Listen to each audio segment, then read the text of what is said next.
BFM Business et Tech & Co présente De quoi je me mêle, François Sorel.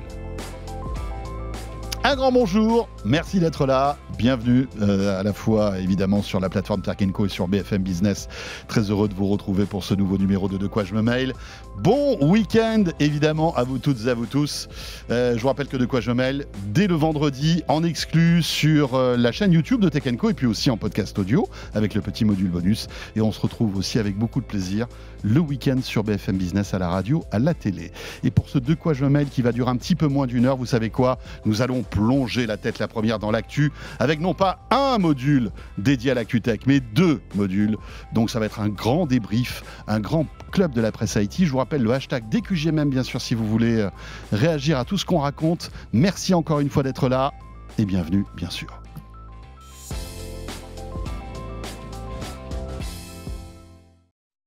Et pour ce grand De quoi je me mêle, nous avons les plus grands. Voilà, en toute simplicité. Anthony Morel est là. Salut Anthony. Salut François, salut à tous. Ça va ? Ouais, ça va. Pas grand par la taille particulièrement, mais grand par la culture tech. Oh, écoute, alors là... Ça fait combien de temps que tu fais de la tech, mon cher Anthony ? Ça fait pas loin de 20 ans. 18-19 ans. Putain, 20 ans. Quand même. Pas fait... aussi vieux que De quoi je me mêle, mais tu vois. Oui, hein, parce qu'il y a un anniversaire qui se prépare quand même. Oui, c'est vrai, mais t'es beaucoup plus jeune que moi aussi. Oui, mais enfin ça, attends. C'est peut-être pour ça. Dans la tête, ça, mon François. Anthony Morel, donc, que vous retrouvez le matin sur BFM Business, à la mi-journée sur RMC Story. Et nous avons aussi un petit genou qui doit faire ses preuves. C'est vrai, dans le monde de la tech, parce que franchement, on l'a pas encore jaugé vraiment. Le stagiaire, comme on l'appelle. C'est le stagiaire. Ouais. C'est Nicolas Guyot, mesdames, messieurs. Salut Nico. Salut François, salut Anthony. J'espère convertir cette année. Rédacteur en chef de Clubic. Nico, merci d'être là. C'était un plaisir. Et d'être fidèle à cette émission depuis de très nombreuses années aussi. Voilà, fraîchement rédacteur en chef de Clubic. Oui, franchement, ça fait 2 ans. 2 ans, voilà. Qui fête aussi ses 25 ans. Et ouais. Le point commun. Ça, c'est marrant quand même. Hein. C'est drôle quand même. Mais ouais. Mais je pense que quelques semaines près, en fait. En 2000, il y a eu un déclic et en fait, les médias se sont intéressés à la tech. Bien sûr. On aura l'occasion d'en reparler parce que évidemment Clubic prépare quelque chose et évidemment pour De quoi je me mêle, on prépare aussi un petit événement bien sympathique. On aura l'occasion d'en reparler dans quelques jours. Messieurs, dans l'actu, on va commencer par Samsung, un nouveau téléphone. Et vous vous dites, waouh, c'est génial, un nouveau smartphone. Qu'est-ce qu'il a de nouveau, ce smartphone ? Il est fin. Voilà, c'est un peu ça l'histoire. Ouais, c'est ça. Mais alors, c'est pas si mal, on le dit en rigolant. Franchement. Non, vraiment, on chipote. Chipote. Parce que franchement, il est canon. Il est très beau. Il est très beau. Vraiment, pour le coup, pour les gens qui cherche un design raffiné, épuré. C'est vrai que l'effet waouh, il est là. On râle souvent en disant il n'y a pas d'innovation. Et c'est vrai que quand on regarde dans le corps du téléphone, alors c'est du très haut de gamme, tu as du Snapdragon Elite 8, tu as toute la suite Galaxy AI embarquée, tu as vraiment tout, il n'y a pas de souci. La fonction micro-ondes. Ouais, la fonction micro-ondes, évidemment. Il le fait bien. Attends, moi, mon rêve, c'est de reprendre le téléshopping, moi. Genre, je le dis tout de suite. Combien Et vous pouvez le payer en 4 fois sans frais. Et bien sûr, avec la carte Anthony Morel. On va parler du prix aussi. Non, mais juste pour dire en préambule que, franchement, c'est vrai que c'est un petit bijou d'ingénierie. Je donne l'épaisseur quand même de ce téléphone, c'est 5,8 mm. Donc c'est vraiment l'un des téléphones, si ce n'est le téléphone le plus fin du monde aujourd'hui. Donc vraiment très spectaculaire de ce point de vue-là. Mais c'est comme toujours, évidemment, quand tu fais ce choix esthétique et ce choix de design-là, ça se fait forcément au détriment d'un certain nombre de choses. Je pense par exemple à la batterie, où forcément tu vas avoir une longévité, enfin une autonomie qui va être moins importante. Oui, parce que la batterie est plus fine, donc c'est normal. Elle a moins de capacité donc de stockage. Moins de capacité, donc tu vas perdre 20-25% par rapport à un modèle traditionnel. Tu vas avoir sur la qualité photo aussi des petits compromis dans le sens où tu n'as pas de téléobjectif, tu n'as pas de zoom, alors tu as un zoom optique. Mais tu n'as pas le zoom classique. Oui, parce que comme le téléphone est ultra fin, tu n'as pas la place pour mettre toute l'optique. Exactement. Donc ça fait quand même, tu vois, des petits points. Aussi la charge rapide.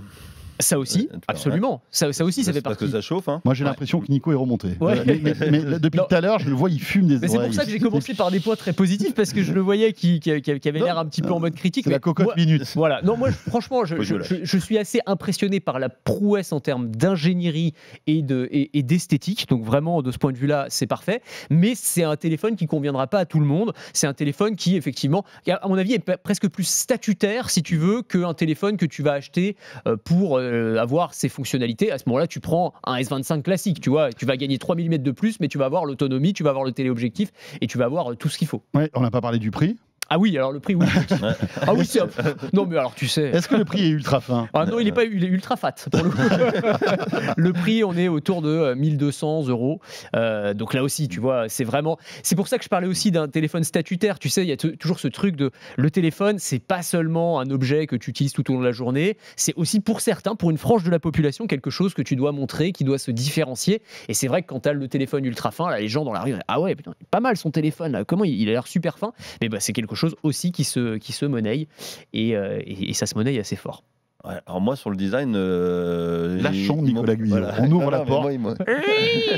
Il rentre dans l'arène. Non, mais effectivement, ultra fin, c'est impressionnant. On prend en main, on se dit ah ouais. Par contre, le design c'est exactement le même que les S25. Hein. Si vous avez un S25, de loin, ça fera pas la différence. Donc voilà. Donc un point de vue design, moi, ce qui m'inquiète énormément, c'est l'autonomie. C'est l'autonomie là. Je pense qu'ils sont allés. En fait, ils ont réussi à faire un téléphone ultra fin. C'est une prouesse, mais c'est une prouesse aux dépens. Pour moi, il va y avoir un compromis, c'est l'autonomie. Et alors, effectivement, téléphone statutaire, mais c'est bien pour mettre dans la poche d'une chemise. Mais si vous utilisez vraiment votre téléphone au quotidien de façon intensive, c'est peut-être pas le bon modèle à choisir. Alors, les chiffres que donne Samsung, il faudra tester, hein, c'est tu perds 5 à 6 heures à peu près, c'est-à-dire qu'un S25 classique en mode vidéo, il est censé tenir 29 heures et un S25 Edge, il est censé tenir 24 heures. Donc voilà, est-ce que tu fais cet arbitrage-là entre je perds 5 heures d'autonomie sur une journée, probablement, peut-être un peu plus, on verra. Mais j'ai un téléphone qui est plus fin, sachant que, alors je suis d'accord, c'est le seul truc qui le distingue finalement, c'est sa finesse, parce que sinon le design est à peu près le même. Et la finesse, je remets un tout petit bémol sur ce sujet-là aussi, c'est que le problème du téléphone, c'est que de toute façon, 9 fois sur 10, il est dans une coque de protection, quoi. Enfin, les gens, ils le mettent, tu vois. Donc, la coque de protection, en fait, elle va ajouter de l'épaisseur. Et en définitive, le côté statutaire dont je parlais, le truc de... C'est-à-dire que c'est un téléphone qui est impressionnant si tu ne l'as pas enrobé. C'est ça. On est d'accord. Exactement. Mais tu as raison, à partir du moment où tu mets une coque, etc., bah, tu perds un petit peu plus fin, mais bon, c'est quand même... voilà. Ouais. Donc, il faut le laisser au naturel et le montrer moi, je me pose deux questions. Je rejoins Nico sur l'autonomie, parce que à l'heure où on essaie de gagner, de grappiller de l'autonomie, quelques minutes, voire quelques heures d'autonomie, c'est vraiment l'engagement et l'obsession des constructeurs de téléphones. Eux, Samsung, ils ont choisi le compromis de la finesse en s'en foutant totalement de l'autonomie. C'est-à-dire qu'ils se disent, bon ben voilà, c'est pas grave, les gens, ils auront un téléphone ultra fin, mais il aura une autonomie moins importante. Et en sachant qu'en plus, ils auraient pu, parce que c'est des batteries classiques, ils auraient pu faire le choix et l'arbitrage des nouvelles générations de batteries silicium carbone. Silicium carbone, c'est utilisé les Chinois, et c'est ce qui est très très bien pour pouvoir faire des téléphones qui durent plus. Ouais. Ça aurait permis de gagner les petits pourcentages récupérés sur un S25. Ils auraient annoncé ce S25 Edge avec la même autonomie que le S25, je peux vous dire qu'on serait tous sur le plateau en disant ouais, c'est génial. Je comprends pas pourquoi ils l'ont pas fait. Alors c'était peut-être pas prêt. Enfin bon, ils doivent avoir des raisons. Hein, sinon ils l'auraient fait évidemment. Mais qu'il a été annoncé, au mois de janvier en One More Thing dans leur keynote, hein, et que moi je pense que globalement ils sont alignés sur Apple qui annonçait son. Qui est en embuscade. Ouais, qui est en embuscade. Alors voilà, c'est ça. Voilà. C'est que en fait on se dit mais pourquoi ce téléphone ultra fin? En ce moment, qu'est-ce qui se passe? Pourquoi? Qu'est-ce qui leur arrive? Mais en fait, ce qui leur arrive, c'est qu'il semblerait que ce soit une tendance dans laquelle Apple va s'engouffrer. Bien sûr. Visiblement. Cette année, il y a un iPhone 17R qui serait justement dans les airs. Ça va être la fête du slim, si vous me permettez l'expression. La fête du slim. On ressortira au moment de... quelques lettres près, ça pouvait faire bizarre. Non, mais c'est vrai, là, je pense que ça va être la tendance, de 2025. On sait que Apple a dans les tuyaux un modèle R, effectivement, qui devrait être présenté normalement au mois de septembre. Donc là, évidemment, tu as la concurrence qui se rue un petit peu et qui essaye de prendre les devants. Donc c'est complètement logique de ce point de vue-là. Couper l'herbe sous le pied. Et d'ailleurs, il y a des petites rumeurs qui circulent du côté de Cupertino, du côté de chez Apple, où visiblement, ils seraient en train de réfléchir à ressortir. Alors, vous vous rappelez des fameuses protections avec batterie intégrée? Oui. Ah oui. Et que visiblement, celle-là, ils sont en train d'y repenser parce que. Donc ça veut dire que tu auras un téléphone ultra fin qui sera dans une coque Une ultra énorme épaisse. Ultra épaisse parce que voilà. Non, mais attendez, les gars. Ouais, En fait, c'est là où ça tourne pas rond, quoi. Ouais. Non, ça tourne pas rond. On a un problème en ce moment. Mais pour moi, c'est toujours le problème du design. Les téléphones, quand tu les vois dans les keynotes, ils ont toujours un design qui est incroyable, mais à partir du moment où tu les mets dans une coque de protection, forcément, la beauté du truc, évidemment, tu la perds et complètement. puis, Mais bon, tu es après... obligé aujourd'hui de protéger ton téléphone. Tu es obligé de mettre une vitre supplémentaire en cas de choc. Tu es obligé de mettre une coque. Et en général, tu prends une coque assez épaisse et assez robuste pour que justement elle puisse encaisser les chocs. Ouais. Ça dépend de l'usage que tu as après. Hein, mais bon, oui, mais c'est vrai qu'ils sont globalement, ils sont quand même de plus en plus résistants aussi, les téléphones. Oui, bon, ça va, mais tu vois un téléphone, même s'il est hyper résistant, il tombe par terre, tu vas le rayer. Ouais. Enfin. Et tu connais le dicton. Téléphone, c'est comme la tartine de confiture, ça tombe toujours du mauvais côté. Ouais, c'est du clair. côté de l'écran, c'est bizarre. Toujours du côté de l'écran. Ouais. Tiens, pour le titre de ce premier module, je pense que je vais piquer ton truc, quoi. La fête du slim. Ah ouais. C'est bien. Non. Si, carrément. Bien Galaxy S25 Edge, 2 points, la fête du slim. Très bien. Allez. Chiche. Bien sûr. Très bien. On parlait d'Apple. Restons-y. Puisque, eh bien voilà, donc on parlait de cet iPhone 17R, mais il semblerait aussi, les amis, que Apple décide pour les prochains, on va dire, les prochaines itérations des iPhones, d'augmenter les tarifs. Ouais. Les droits de douane. Les fameux droits de douane. Donc en fait, ils vont augmenter les tarifs mécaniquement aux États-Unis. Alors il faut savoir que la plupart des. Mais les droits de douane, tous les jours, ça change en fait. Qu'est-ce qui va se passer?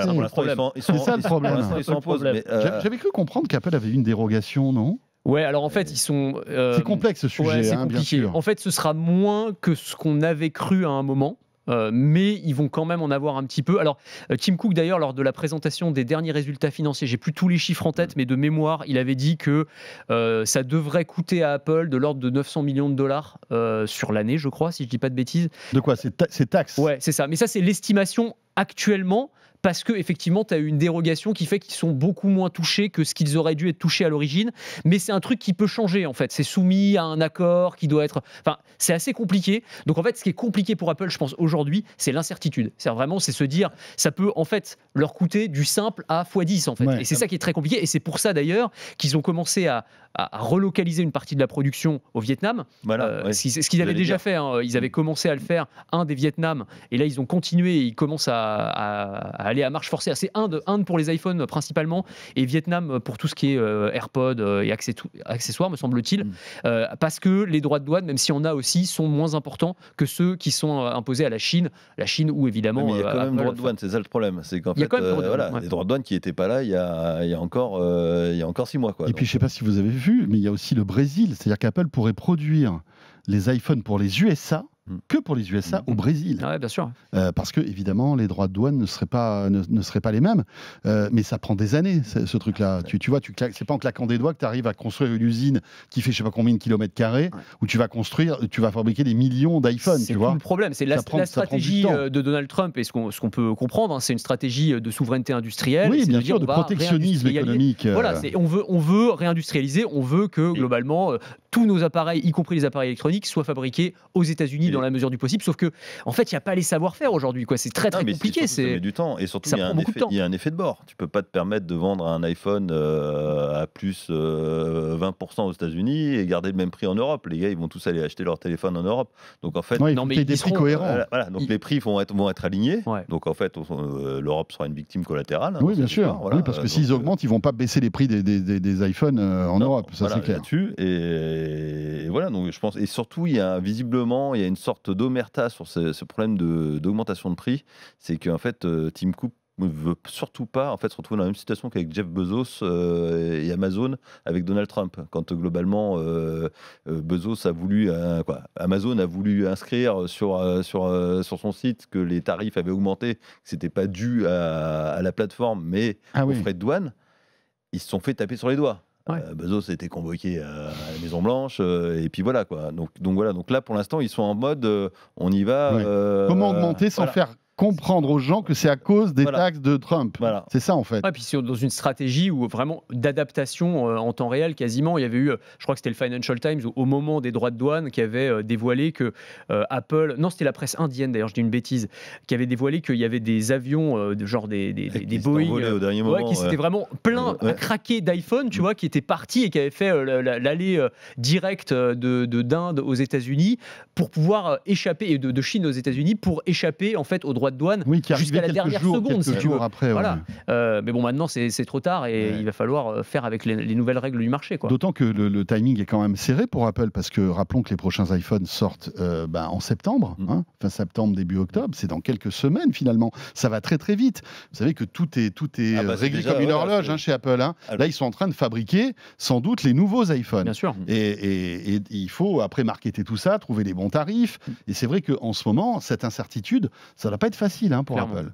Alors, j'ai peut-être une théorie avec la fête du slim. la fête du tu peux en slim. mettre beaucoup plus dans un container, en fait. Oui, c'est ça, c'est bien. Ah, c'est pas mal. Ouais. Ouais, donc, en fait, un quand bon point. globalement Donald s'énerve sur les droits de douane, hop là, tu peux faire décoller des avions et t'en mets beaucoup plus dedans. Bon, on verra d'ailleurs si ce iPhone 17R, c'est plus qu'une rumeur ou Oh on oui, en là, est où là Certitude, ouais, là, c'est.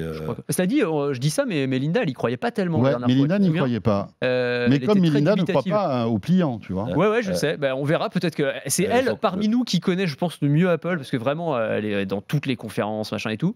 Mais en même temps, il y a tellement de rumeurs. Et franchement, les rumeurs sur Apple, c'est rare. On faudrait parier un maintenant resto, non, avec elle Ah, on pourrait, tiens. Hein Ouais, le on pourrait. le pliant, on va avoir le droit. Donc, de toute Ouais, façon, le moi, pliant, on va y je avoir, pense que c'est l'ultra, clair, de toute c'est façon, tu obligé. peux pas laisser Samsung. Non. Tu peux pas laisser Samsung. Alors, si ça s'aligne pas, ça veut dire que là, Apple, il faut Oui, il faut qu'il changer s'arrête. un truc. Oui, bien sûr. Mais là, Samsung, en tout cas, a été rapide. Alors, on peut pas leur reprocher ça. C'est quand même ils ont été très très rapides. La première rumeur, mois de janvier, on annonce le produit. Au mois de. Mais parce que je pense qu'ils voulaient le sortir avant Apple. Voilà, On ils est ont été d'accord. pragmatiques. On leur reproche par exemple Mais la batterie, mais d'un côté, ils ont été pragmatiques. Ouais, mais tu sais, ça me fait. J'en parlais dans Tech & Co parce qu'on a évoqué ce sujet aussi. Je pense quand même que il faut savoir qu'Apple, dans les composants des iPhones, pour la plupart, enfin pas la plupart, mais en tout cas une bonne partie, sont fabriqués par Samsung. Bien sûr. D'accord. Et je pense C'est le que plus gros client d'ailleurs. Samsung. voilà, et je pense que même s'il y a deux entités, il y a Samsung Electronics qui fournit donc toutes les pièces détachées, les composants à Apple, soi-disant ne discute pas avec Samsung, Ouais, on j'y va crois pas dire deux secondes. entité, mais moi j'y crois pas deux Pas secondes. deux secondes, Et il y a un gars et qui il y a parle, un an, quand Apple a dit, vous savez quoi, Samsung, faites-moi, je sais pas combien d'écrans parce qu'on va sortir un iPhone Slim. Le gars a dû dire à Joe, Samsung Smartphone, tu sais quoi, il y a Apple qui est en train de fabriquer des iPhones Slim, donc qu'est-ce que tu veux faire? Enfin, je pense quand même Bien sûr. que il y a, si tu veux, il y a des vases communicants Ah oui, entre toutes ces entités. C'est obligé. C'est obligé. Ah, c'est mais obligé. surtout, C'est- non mais surtout. en Ça doit plus, être- tu dois pas pouvoir le prouver, tu vois. Mais, Ouais. Et enfin. non mais Samsung aussi, à un moment, c'est des grosses usines. C'est en fait, à un moment, tu sais qu'il y a des trucs qui tournent. En fait, t'empêches pas les mecs de parler à la cantine. Et puis surtout, globalement, les mecs, après, sur Ouais. l'étagère. Tu vois, s'ils sortent ça, c'est qu'en fait, ils ont réussi sur certains éléments à développer des technos pour pouvoir faire le téléphone un peu plus fin. Ouais. Et ça, parce que voilà, la R&D, elle est commune à un moment sur certaines pièces. Ce qu'ils proposent à Apple sur. mais voilà. bien sûr. Voilà, Bah, vraiment, l'écran, souvent, voilà. c'est à peu près les mêmes. Enfin, il y a plein de composants, la mémoire, enfin, Ouais. voilà, tout ça. Donc, enfin, Mais il faut rappeler effectivement qu'il y a une interdépendance entre les deux. C'est-à-dire Bien quand on sûr. voit la concurrence Évidemment. Apple-Samsung, alors qui est réelle sur les ventes de téléphones, ouais, mais- et ils avaient même une longue bataille judiciaire. Oui, mais bien sûr. Quand tu regardais dans le détail, quand même, l'un dépend clairement. Enfin, les deux dépendent de l'autre en fait. Alors, Bien par contre, sûr. moi j'ai juste une petite remarque en tant que stagiaire de quasiment 30 ans Mm. de stage. Quoi. Il va falloir que Ouais. tu changes de statut quand même. Ouais, hein, parce que j'ai- 30 ans, on stagiaire verra de ça avec 30 ans, ça fait le beaucoup quand service, même. Ça nous coûte relation pas cher, humaine. ça dit. C'est bien, c'est Ouais. clair. mais- Ça, c'est clair. En 30 ans, on a fait quelques Ah économies. bah oui, oui. Non, ce que je me disais, c'est en fait ce qui est hallucinant, c'est qu'il n'y a plus de surprise en fait. Ah ouais, En fait, mais tu vois, ça, ce S25 Edge, il nous l'aurait sorti directement au mois de janvier en disant One More Thing, machin truc, tac, c'est disponible, allez, dans 2 semaines, le temps que. Ouais. etc. Ça aurait été top. L'iPhone Air, pareil, les gars sortent en. Hop là, dans une semaine, on fait une petite conf. Ah, un iPhone Air. Il n'y a plus ça. Non, Je crois parce que c'est impossible de garder la Non. surprise en fait. Tu vois, sur l'iPhone Air, il y a tellement de rumeurs. À l'époque de Steve Jobs, tu avais encore la possibilité parce que je pense que même le nombre de sous-traitants n'était pas le même, la chaîne logistique n'était pas la Ouais, et même. puis Aujourd'hui, il y a tellement de parties prenantes que même si tu as les contrats que tu signes, je pense avec Apple, mais ça doit être pareil avec Samsung, des NDA de malade où tu dis si je dis quelque chose, j'accepte qu'on me coupe les deux mains et qu'on m'enlève un rein, tu vois. Même comme ça, en fait, t'empêches pas les fuites, c'est impossible. Mais bien sûr. Tu as des revendeurs d'accessoires qui font le tour des usines avec des grosses liasses de billets et qui donnent aux Chinois, je sais pas, 3 ou 5 ou 6 mois de salaire en échange d'une petite information. Tu peux pas l'empêcher, Non, en fait. non, Je pense que c'est impossible. Tu peux pas l'empêcher, mais en fait, c'est ce qui fait aussi que aujourd'hui, il y a quasiment plus de surprises. Tu vois, par exemple, on sort de Keynote Apple, on est là, bon, bah, en fait, on savait tout. Il y a pas, tu vois, il y a pas le petit truc qui fait que globalement. Non, mais d'accord. c'est clair, c'est clair. Ah bah ouais, Mais non, je pense que ça, il faut vraiment qu'on fasse notre deuil là-dessus, parce que c'est vrai qu'à l'époque, il n'y avait pas autant les réseaux sociaux, il y avait pas aussi... Enfin, je veux dire, les médias n'étaient pas aussi focalisés sur tout ça. Aujourd'hui, il y a des enjeux économiques aussi, de certains journalistes, d'avoir des informations en avant-première, etc. Enfin, ça se monétise, il y a de l'argent au milieu, alors qu'à l'époque de Steve Jobs, finalement, tu vois, c'était moins une cocotte minute, tout ça, tu vois. Puis à l'époque de Steve Jobs, tu avais Steve Jobs. Et Steve Jobs, il faisait une chasse aux taupes qui était quand même assez redoutable. C'est clair. Mais aussi ce truc-là. Tu vois, je pense que, par exemple, des journalistes comme tu vois, Mark Gurman, qu'on cite souvent, qui a énormément d'infos, lui, il aurait été ça aurait été impossible. Surtout, c'est ça. Je pense qu'il aurait... On aurait trouvé son corps, si tu veux, dans une voiture brûlée. l'océan Pacifique. Non, mais tu vois, c'est ça. Je pense que c'est un truc, ça aurait pas pu exister parce que, clairement, le gars, il a des informations en interne et c'est génial. Tu vois, il a plein de sources et tout. Oubliez pas les lancements de Steve Jobs aussi. Il lançait des produits qui n'étaient pas finis, qui étaient des concepts sur scène. Et il disait, bah voilà, ça, vous allez avoir ça demain dans votre maison. Et ça, on n'a plus un mec qui ose faire ça, quoi. Chez Apple ou même chez... Alors Samsung un peu l'a fait. Là, je reprochais au mois de janvier. Mais quand ils ont fait leur One More Thing, il y a ça, il y a le... Petit effet de surprise. Voilà, petit effet de surprise. Et c'est peut-être ça aussi qui manque aujourd'hui sur le marché. Un peu de prendre un peu tout le monde à contre-pied, surprendre, et puis dire bah voilà, je suis sur le... Parce que là, Apple va sortir l'iPhone Air, mettons au mois de septembre, hein. Je suis pas au courant, mais bon, c'est quand même... Pas au courant, mais un peu. Voilà. Mais en fait, on va dire quoi? Ah bah ouais, mais les mecs, vous arrivez après Samsung.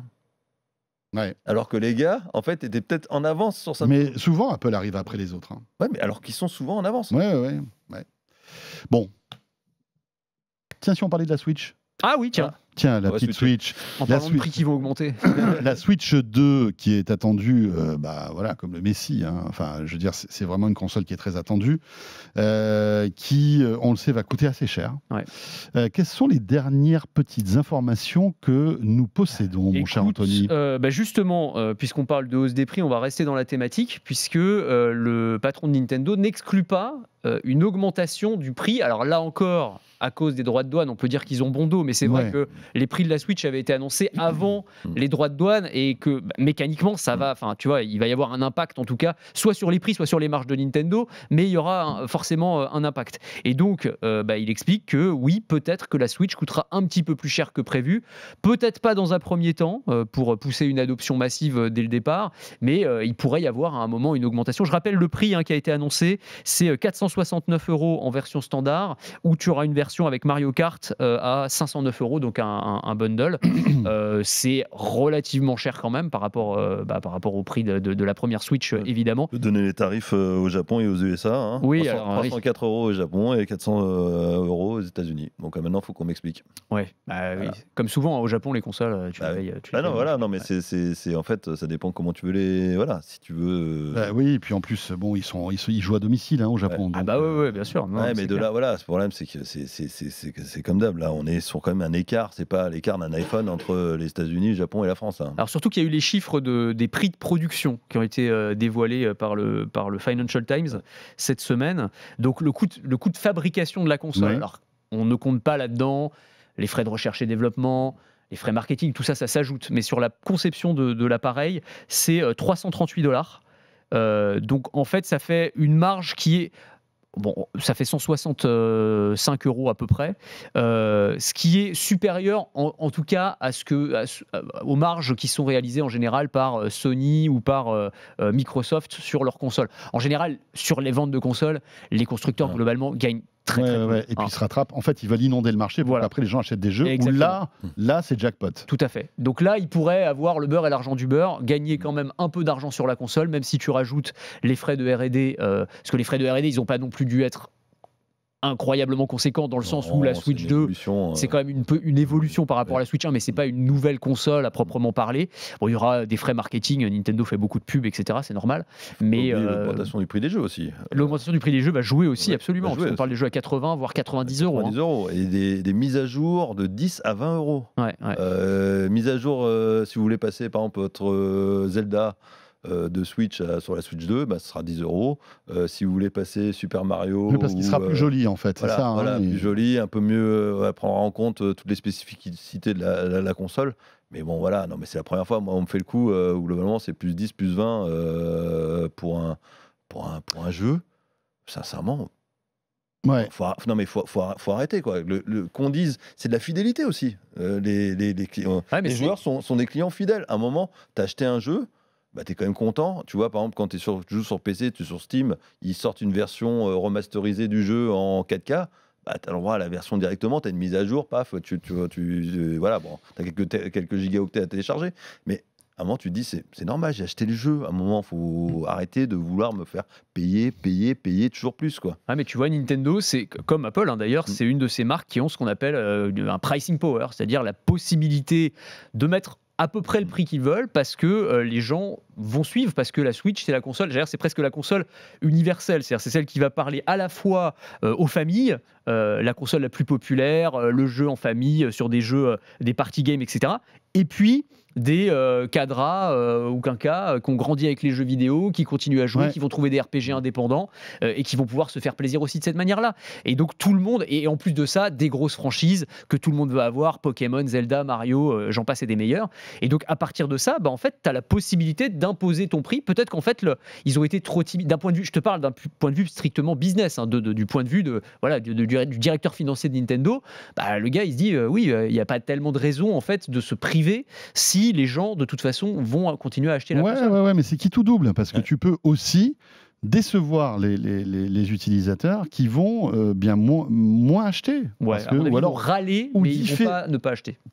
Peut-être, mais peut-être différer aussi leur achat, tu vois. On verra à Noël. À mon avis, ça va se vendre par palette. Ils ont un objectif de 15 millions de consoles écoulées sur le lancement. Moi, la question que je me pose, c'est en fait, c'est un problème générationnel. Effectivement, tous ceux qui ont été biberonnés à la DS, à la Switch, ils passeront à la Switch 2, mais relais de croissance. Une console à 500 €. D'un point de vue générationnel, en fait, les consoles, les Nintendo, ce qui est bien, c'est que c'était des consoles qu'on pouvait donner aux gamins. Oui, c'est vrai. C'était à la limite du jeu. C'était entre le jouet et la console, en fait. La console. Mais là, 500 balles, c'est sûr. 500 balles, c'est fini, ça. Donc en fait, ça veut dire quoi? Le marché, il arrive où? Il arrive sur le téléphone portable. Et moi, j'ai peur pour eux. C'est que là, oui, effectivement, peut-être qu'ils réussiront leur tour de force. Mais à 500, il y a des arbitrages aujourd'hui. On arbitre pour la nourriture, pour les achats tech, pour les abonnements. À un moment, on arbitre, donc on peut arrêter. Non, mais c'est certain que c'est pas aussi évident que ça. Mais c'est vrai que c'est une marque puissante. C'est ça, la marque est puissante, la console est quand même. Moi, je me souviens, il y a eu des doutes au début du lancement de la Switch, et à commencer par moi. Donc, je fais mon mea culpa là-dessus, parce que j'étais effectivement, d'ailleurs, avec un peu les mêmes arguments en disant, mais maintenant, le marché, c'est les smartphones. Tu vas quand même avoir une forme de vampirisation parce que les jeunes générations ou les casual gamers, ils vont plutôt préférer, quitte à avoir un écran tactile, avoir leur téléphone qui fait tout en un, plutôt que d'acheter une Switch. Et finalement, ça n'a pas du tout été le cas. Et je pense que ça va être la même chose pour la Switch 2. Moi, je lui prédis quand même un gros succès, malgré les hausses de prix. T'as sans doute raison. Ils ont aussi changé les CGU en loose day un peu, Nintendo. Ah oui, c'est un bon point c'est pas mal, ça aussi. En fait, ils peuvent désactiver à distance. Ah oui, si tu pirates la console, console. Ouais. Enfin, si tu pirates les jeux. Voilà, ouais, Si ça leur plaît pas trop, ouais. Si ça leur plaît pas trop. Ouais. ouais. Il Donc, faut savoir que mais Nintendo, depuis toujours, en fait, combat de manière très virulente tout le business qu'ils perdent en fait avec le piratage. Ouais. Et ça a été le cas depuis des années et des années. Ils sont en train de faire la misère aussi à Palworld, là, tu sais, c'est le jeu qui copie Pokémon, mais en mode. Non, mais c'est. Super Mario, c'est pas rigolo. Hein. Ah non. L'envers du décor. Ça fait partie de ces boîtes qui protègent leur propriété intellectuelle, comme on dit, de manière absolument farouche. Exactement. Sur quoi elles ont sûrement raison, jusqu'à un certain point en tout cas. Mais ouais, ça c'est un vrai sujet, aussi. Ouais. Et sur les CGU aussi, petit point, parce que sur la Switch 2, vous savez qu'il y aura un mode chat vocal, et donc ils pourront aussi garder les enregistrements et écouter potentiellement ce qu'on raconte. Alors on ne sait pas exactement ce qu'ils feront avec les données, mais bon, tu auras la Switch un peu mouchard aussi. Donc ça aussi, ça fait partie. Mais là aussi, alors l'argument qui est mis en avant, c'est pour ton bien d'une certaine manière. Mais je comprends, parce que Nintendo, ça reste aussi des consoles familiales. Ils veulent pas que tu aies, je sais pas, des insultes dans le chat vocal ou je sais pas quoi, un prédateur sexuel qui s'invite. Enfin, tu vois, il y a aussi ce sujet-là. C'est un vrai enjeu pour eux. Oui, donc voilà. Mais bon, ça ajoute. C'était les petites news désagréables de la Switch. Pardon pour les fans de Nintendo. On est quand même très enthousiastes. Ça sort bientôt là, non? C'est le 5 juin. 5 juin, ouais. Ah oui, c'est demain. Non, mais on est enthousiaste parce qu'effectivement, ça met un coup de fouet aux jeux vidéo sur portable, jeux vidéo portable, on va dire. Et c'est un beau produit. Hein. Allez, petite pause, les amis. On revient pour la deuxième partie de ce De quoi je me mail. On va parler, encore des dernières rumeurs concernant les Ray-Ban Meta, vous savez, qui se vendent comme des petits pains. Le robot Aspi de Nicolas Guyot, le dernier robot rock avec une espèce de pince effrayante qui arrive à ramasser vos chaussettes, les amis. Là, vous avez vu, je tease bien le truc quand même. Donc vous restez avec nous. À quoi ressemble la chaussette de Nicolas Guyot, les amis? Vous le saurez joli, tout ça. Dans quelques instants. Allez, à tout de suite. Merci de nous suivre. De quoi je me mêle sur BFM Business et Tech & Co.